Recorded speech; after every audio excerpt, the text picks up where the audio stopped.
Alright, so hello, my name is Avery, and this is my 1974 Honda CB360.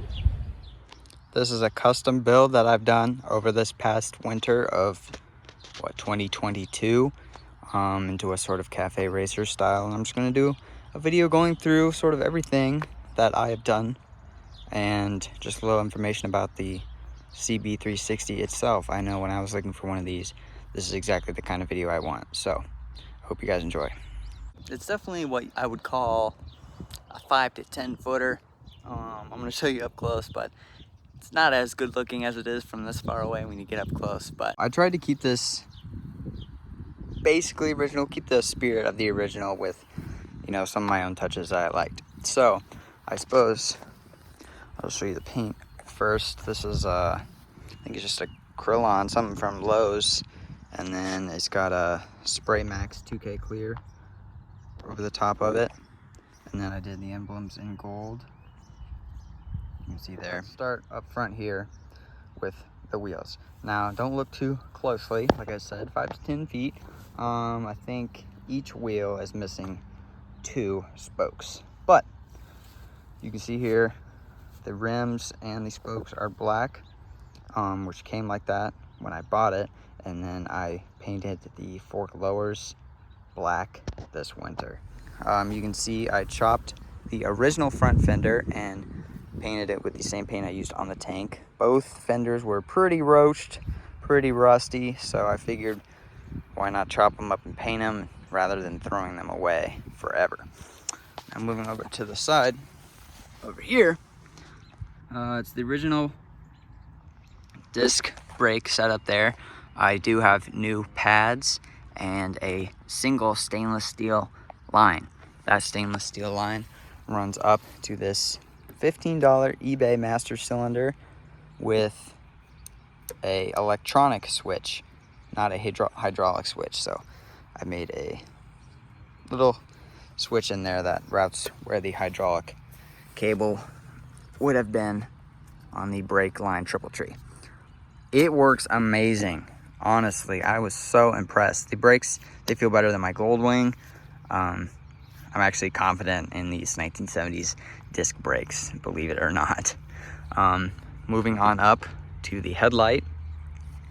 It is an Amazon special, and I have also gotten rid of the Honda emblem there, as well as the original halo, and I opted for these headlight brackets and these small signals. I'll show you them in action right now.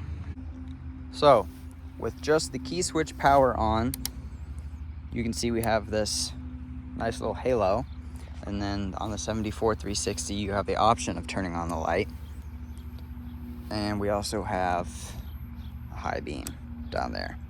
Very bright, honestly. Much better than the phone flashlight equivalent of what was on there previously. Coming up to look at the top of the bike, we have some tracker style bars. I had some Clubmans on there, but they were too cheap and they weren't fitting the switch boxes. A MotoGP style clutch lever, but I couldn't replace this with I do have the MotoGP style brake lever, but it's a special brake lever that fits with the electronic switch. So this is fine though, it works good. I have built well grips from Common Motor. This is a replacement switch box. This is the original switch box. I have bar end mirrors, which actually do a great job. I'm pretty impressed. And then here we have our gauges. Just crossed over 9,000 miles after rebuilding it. The turn signal indicator is the only thing that doesn't work, as with LEDs. If you leave the indicator connected, it will not work, but you can kind of see just barely my high beam indicator does work. So we'll move on down farther. This engine, I painted the color match code from Duplicolor. Their engine enamel paint is the closest match to the original color I could find. Future Avery here. I don't know how I didn't mention, yes, I did remove the engine and I tore everything off the frame. I painted the frame. I got it sandblasted by a guy in Springfield, Ohio in his little shop. and I did take the engine out, like I said, and I tore that down and did a top end rebuild on that. Don't know really how I missed that. Back to the video. Somebody painted regular, it was pretty much this gray color paint here. They had that all over the engine, just regular spray paint. It was disgusting. So I painted it this color. Some of it's coming off, but you know, whatever. I think it looks all right. We've got this is a new key switch over here. Wrapped the pipes. They're not great looking, so I decided to wrap them black. I think it looks good. I painted the gear selector black. I went through all these pegs and cleaned them up, disassembled them, and painted the brackets for them as well. You can see down here I removed the toolbox as well as the chain guard, which will be right along here. And then these mufflers are, what are they? They're Cognito Moto shorty mufflers, I think is what they're called. This side of the engine, more of the same. I did paint the Kickstarter arm black to match the gear selector, although the Kickstarter arm doesn't really work. I must have not put the spring on wrong inside of this crankcase cover, and you have to drain the entire engine oil to fix the spring and take the cover off. So it starts the bike, but it just gets stuck, flops down, and sits at the bottom. Oh shit! Moving on down farther, this is a replacement seat lock from Common Motor. And then what most people probably want to hear about is the seat. This is a custom seat done for me by a company called Texavina in Vietnam. Great. It was about 250 bucks and took about 8 weeks. I think it was worth every penny. You can tell the quality is just amazing. It was a short style seat. They make a mold of the seat pan and chop both ends, and I said, well, can you just not cut the seat pan and wrap it like that? So it fits right to the end where the original one was. It's pretty comfortable, honestly. It's not like that giant bread loaf that came with it, so you can't get much more cushy than that, but it does the job good. We're gonna finish off the tour down here on the end. We have original shocks. One of the only pieces I didn't take apart during the restoration. You can tell they're a little toasted looking. Original rear hub, new rear brake pads, of course. Here's those Cognito pipes, and we're missing a couple spokes again on here, like I said, as well as my super safe 11 or 12-year-old tires. So moving on to the lights. First, I'll talk about this license plate bracket. It's from 4 into 1, and I mounted it on the axle. Works great, honestly. I think it's legal.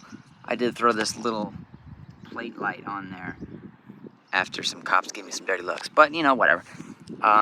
Here we have the rear tail section that gave me hell trying to do. This is $12 eBay light. Ooh, we can see, held on by hopes and prayers, really. The bolts came off, but you know, it looks good. And then these are turn signal, brake light, and tail light combos. So this in the center is also a tail light, brake light. So I'll show you those working here now. You can see it does flash now. They all are flashing. It's the effect of having LEDs on a 50-year-old bike. But see if I can't zoom out and show you. They all break as well. All right, so finally I'll show you the wiring, and then we'll start the bike up. I have a MotoBat 12-volt battery. It's been great. It's a pretty temperamental bike. It's about as temperamental as they can be, so it'll die often if you don't keep the RPMs up. But, you know, it's not the battery's fault. My registration and crap I taped on here, and then my hell section. Made a lot of splitters into 4 bullet connector thingamajiggers to work with the massive wires that come from each signal. All right, got a LED relay, fuse box, solenoid, you know the deal. New wiring harness, and then I lit the bike on fire right after getting the harness, so not the best new harness, but you know, it's better than what was on there. And I think we're gonna give you a little startup here in a second. All right, so it's a vintage Honda Twin, so temperamental. Let's see. Fuel on, key on, kill switch on. There, it's close enough.